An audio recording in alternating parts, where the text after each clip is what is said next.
एक 3 पानाचं जे लिहून आणलेलं आहे ते मी मुद्दाम वाचून दाखवतो. तुकोबांचे मानसशास्त्र असे याचं शीर्षक आहे. प्रत्येक जण आपला भाव आणि आपला अभाव घेऊन तुकोबांच्या गाथेकडे जातो.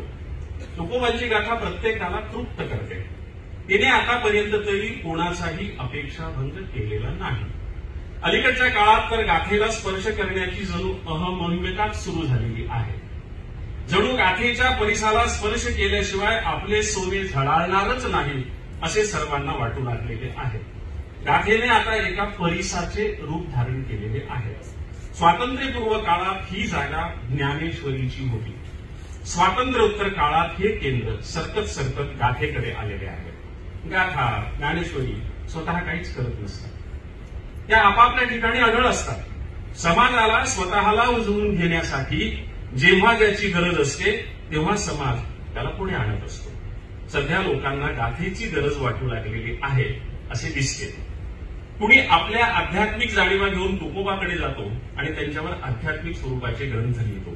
कुणी आपल्या सामाजिक जाणीवा घेऊन तुकोबाकडे जातो आणि त्यांच्यावर सामाजिक स्वरूपाचा ग्रंथ सिद्ध करतो. कुणी आपल्या कृषी जाणीवा घेऊन तुकोबाकडे जातो आणि त्यावर एक ग्रंथ सिद्ध करतो. कुणी आपल्या निखळ वाङ्मयीन जाणीवा घेऊन तुकोबांच्या गाथेकडे जातो आणि त्यावर आपले वाङ्मय मंथन मांडतो. कुणी आपल्या भाषाशास्त्रीय जाणीवा घेऊन तुकोबाकडे जातो आणि एक नवेच भाषाशास्त्र जन्माला येते.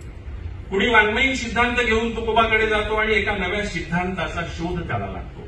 कुणी आपल्या काव्य जाणीवा समृद्ध करण्यासाठी तुकोबांच्या गाथेकडे जातो आणि जाणीव समृद्ध होऊन बाहेर पडतो.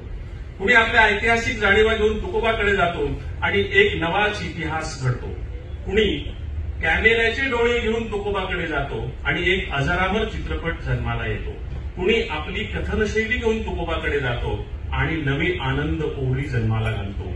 कुणी आपली नाट्यशैली घेऊन तुकोबाकडे जातो आणि एक अजरामर नाट्य जन्माला येते. कुणी आपले रंग घेऊन तुकोबाकडे जातो आणि स्वतःच नव्या रंगात रंगून जातो. कुणी आपली सुलेखन कला घेऊन तुकोबाकडे जातो आणि त्याच्या रेषेला एक नवेच वळण प्राप्त होते. कुणी उद्योजक, कुणी व्यापारी तुकोबाकडे प्रेरणा मागायला जातात. तुकोबा त्यांनाही रिकाम्या हाताने परत पाठवत नाही. कुणी स्त्री जाणीवा तर कुणी दलित जाणीवा घेऊन तुकोबांच्या गाथेकडे गेला तरी गाथा त्याला सामोरी जाते आणि त्याचेही समाधान करते. कुणी आपले मौन घेऊन तुकोबांच्या गाथेत शिरतो आणि गाथा त्याच्या मौनालाही अर्थ प्राप्त करून देते. या प्रत्येकाने गाथेचा सागर घुसळलेला आहे. गाथेचे मंथन केलेले आहे. मंथन करणाऱ्या या प्रत्येकाच्या हाती नवनीतच आलेले आहे. कोणाच्याही वाट्याला नुसता फेस आलेला नाही. इथं डुबकी मारणारा जेवढा सराई तेवढी जास्त सागर संपत्ती त्याच्या हातात लागते. काही जण तर फार तळ गाठतात, मग त्यांच्या हाती माणिक मोती रत्नांचा थोब येतो. तुकोबांची गाथा असा अथांग सागर आहे. प्रत्येकाची घागर भरण्याची क्षमता तिच्यामध्ये आहे. प्रत्येक ग्रंथाच्या वाचनाची पारायणाची एक फलश्रुती सांगितलेली असते. त्या फलश्रुतीच्या अपेक्षेने लोक ते ग्रंथ वाचत असतात. तशी काहीही फलश्रुती तुकोबांनी आपल्या गाथेच्या शेवटी सांगितलेली नाही. पण असे काही न सांगता गाथा नेहमीच तारणहार ठरलेली आहे. पारायण केलं म्हणून गाथेने कधी कुणाचं संकट हरण केलेलं नाही. पण गाथेतल्या विचारांना भिडणाऱ्या प्रत्येकाला बळ पुरवण्याचं काम मात्र गाथेने नक्कीच केलेलं आहे. मागच्या 400 वर्षात आपल्या समाजावर जी संकट आली त्या सगळ्यांना सामोरे जाण्याची शक्ती आपल्या समाजाला तुकोबाच्या गाथेने पुरवलेली आहे. लॉकडाऊनच्या काळात छिन्न भिन्न झालेल्यांनी जेव्हा तुकोबाची गाथा हातात घेतली तेव्हा त्यांच्यावर दाटून आलेल्या संकटाचे ढग तोडून धरण्याचं बळ गाथेनं त्यांच्या हाताला दिलं.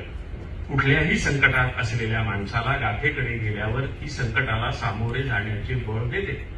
डॉक्टर जगदीश नाईक यांनाही त्यांच्या आयुष्याच्या अशाच टप्प्यावर गाथेने आधार दिलेला. यांच्या समोर उभे राहिले तेव्हा त्यांच्या आईने त्यांच्या हातात गाथा ठेवली आणि सांगितलं, तुझ्या सगळ्या प्रश्नांची उत्तरे या आहे, शोध. तेव्हापासून डॉक्टर साहेबांचा शोध सुरू झाला आणि त्यातूनच हे पुस्तक जन्माला आले. गाथेतून तुकोबाचे मानस शोधता शोधता डॉक्टरांना अख्खे मानसशास्त्रच गाथेत सापडले. आतापर्यंत कुणीच न शोधलेला आणि न खोदलेला एक अलक्षित खजिनाच डॉक्टर नाईक यांच्या हाताला लागला. डॉक्टर नाईक यांच्या रूपात तुकोबांच्या गाथेला एक नवाच आयाम देणारा संशोधक मिळाला. आईकडून मिळालेली वारकरी घराण्याची परंपरा आणि शिक्षणाचा एक भाग म्हणून अभ्यासलेलं सखोल मानसशास्त्र यांचा मेळ घालत डॉक्टर साहेबांनी लावलेल्या तुकोबांचा अभंगाचा नवा अन्वयार्थ आपणाला तुकोबांच्या अभंगाकडे पाहण्याचा नवा दृष्टिकोन देतो. जणू काही नियतीने डॉक्टर जगदीश नाईक यांना यासाठीच जन्माला घातलेलं असावं. अधिबंधात्मक समीक्षेच्या अंगाने तुकोबांची गाथा अभ्यासताना डॉक्टर मसू पाटील यांनी या विषयाला ओझरता स्पर्श केलेला होता. डॉक्टर नाईक यांनी त्यावर बऱ्यापैकी इमला उभा केलेला आहे. आता यापुढे आणखी कुणीतरी येईल आणि त्यावर कळस चढवील याची मला खात्री आहे. त्याची आपण वाट पाहूयात आणि थांबूयात. धन्यवाद.